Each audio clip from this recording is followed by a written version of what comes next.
só depende de nós. Oi, gente, boa tarde. Essa semana eu trouxe um tema, o uso de bebida alcoólica. Eu acho que isso está tão presente na nossa vida hoje que é inevitável não falar sobre isso, né? A gente realmente precisa conversar. E é interessante porque eu tive que estudar sobre isso e eu descobri que, segundo a Organização Mundial de Saúde, a OMS, não existe um nível seguro para o consumo de álcool. Então, essa história de que o álcool é uma droga legalizada, eu falei, se a OMS diz que não existe um nível seguro, é porque realmente é uma droga. A única diferença para as outras drogas é que ela é uma droga socialmente aceitável, né? Mas não é porque ela é socialmente aceitável que a gente não precisa pensar sobre o mal que nos faz. E então eu trouxe isso para vocês hoje. O que a gente sabe, né, sobre o abuso do álcool? A gente sabe que o álcool, ele acelera o envelhecimento do cérebro e aumenta a chance de demência.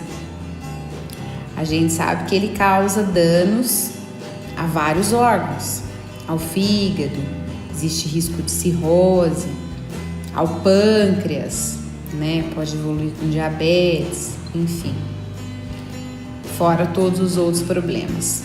Se a gente sabe que causa tanto dano, se a gente sabe que não existe um nível seguro para o consumo, por que é que a gente bebe?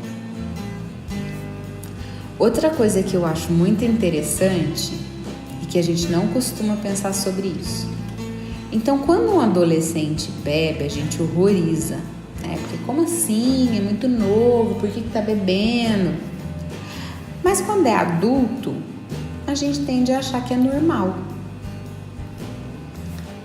E na verdade é isso. Como é que a gente quer dar um exemplo, né? A gente quer cobrar uma coisa dos adolescentes e muitas vezes nós não estamos dando o exemplo certo. Mas então por causa disso os adolescentes podem beber? Não. Inclusive, existe um estudo que foi feito e que eles comprovaram que quanto mais cedo a pessoa começar a beber, maior é a chance de se tornar um alcoólatra. Então, nesse estudo eles falam que quando o uso do álcool começa antes dos 14 anos, metade dessas pessoas que começam a beber antes dos 14 se tornam alcoólatras. É muita coisa. Então, assim, para que eu vou experimentar a bebida antes dos 14 anos se a minha chance vai ser de 50% de me tornar um alcoólatra? Vocês querem um dado melhor do que esse? Entendeu? Tem que virar para os nossos adolescentes, pré-adolescentes e explicar, falar, olha, que escolha que você quer fazer para sua vida? Você realmente quer fazer essa escolha? É como se você estivesse jogando uma moeda para cima, como se fosse cara ou coroa. Você vai jogar cara ou coroa com a sua vida? Entendeu? A gente precisa prestar atenção nisso. Quando eu li isso, eu falei, meu Deus, esse é um dado importantíssimo e que a gente não vê ninguém falar sobre ele. Entendeu? Às vezes é isso, o adolescente tem a curiosidade, mas se ele souber que a chance dele se tornar um alcoólatra é tão grande, para que ele vai começar cedo? Mas então fiz 14 anos, posso começar a beber? Não, também não, porque ainda é precoce. Existem dados que falam que quanto mais tarde for o contato, melhor. Menor vai ser o risco. Entendeu? Então, assim, pra quê, né? E aí eu me perguntei, falei, bom, apesar de ter todos os dados em mãos, por que as pessoas continuam bebendo? Por que as pessoas bebem? E aí, pensei, bom, nada mais justo do que perguntar para quem bebe. Meu avô é um ex-alcoólatra, então ele bebeu muito e durante muito tempo. E um dia eu resolvi perguntar para ele, falei, vô, por que é que você bebia? E aí ele me falou, olha, eu bebia porque eu gostava da pessoa que eu era bêbado. Eu bebia porque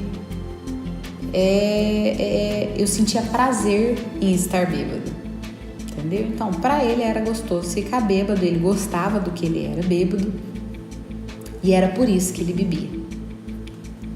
Só que isso começou a fazer muito mal para as pessoas que estavam ao redor, para a família, para todo mundo.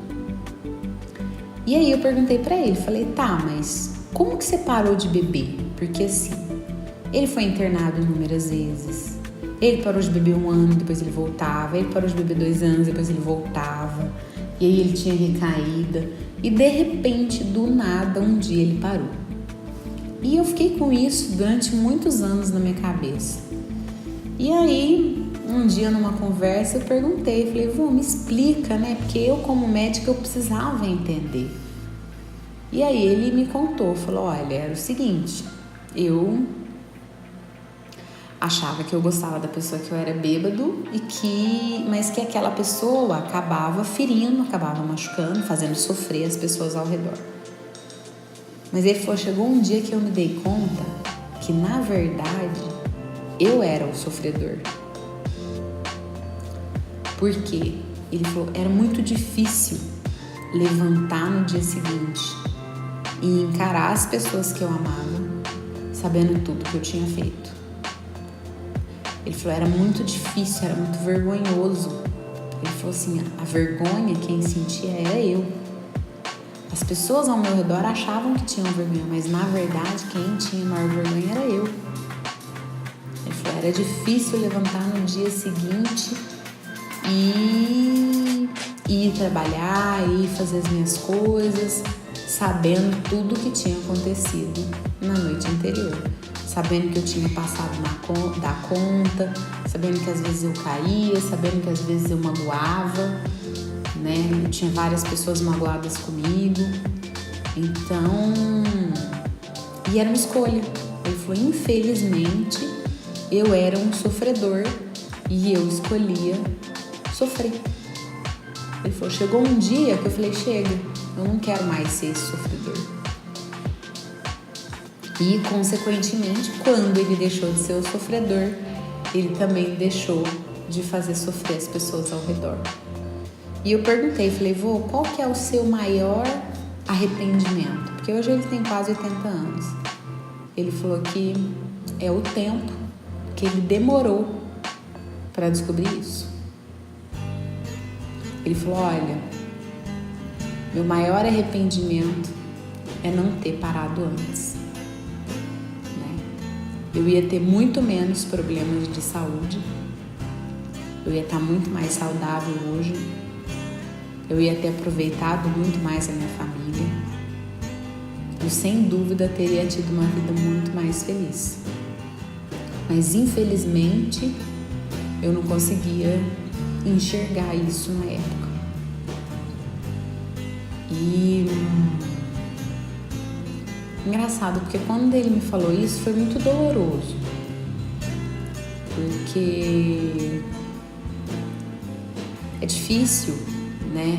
Você olhar e ver que a pessoa se arrepende, tem um arrependimento, mas que ela não vai conseguir mudar, porque o que aconteceu já aconteceu e ele realmente não tem mais aquele tempo, ele não tem como voltar. Mas eu prometi pra ele, eu falei, olha, não sei por que você tinha que passar por tudo isso, mas se você passou, falei, o que a gente pode fazer é tentar ajudar as pessoas que talvez não estejam enxergando, que talvez não estejam conseguindo sair, né? É dar essa esperança para elas. Então eu trago essa história hoje, porque se vocês conhecerem alguém né, que precisa de ajuda, talvez seja a hora de contar isso, né? Às vezes a gente não fala, não conversa sobre isso, mas isso precisa ser dito, né? Então, fica essa história aí. Amanhã eu vou trazer mais dados a respeito do alcoolismo.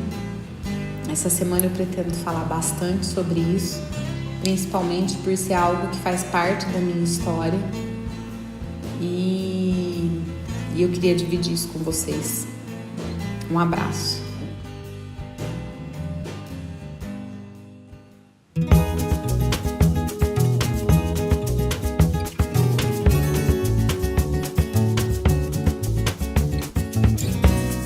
Esse podcast foi editado por Caracool Studio.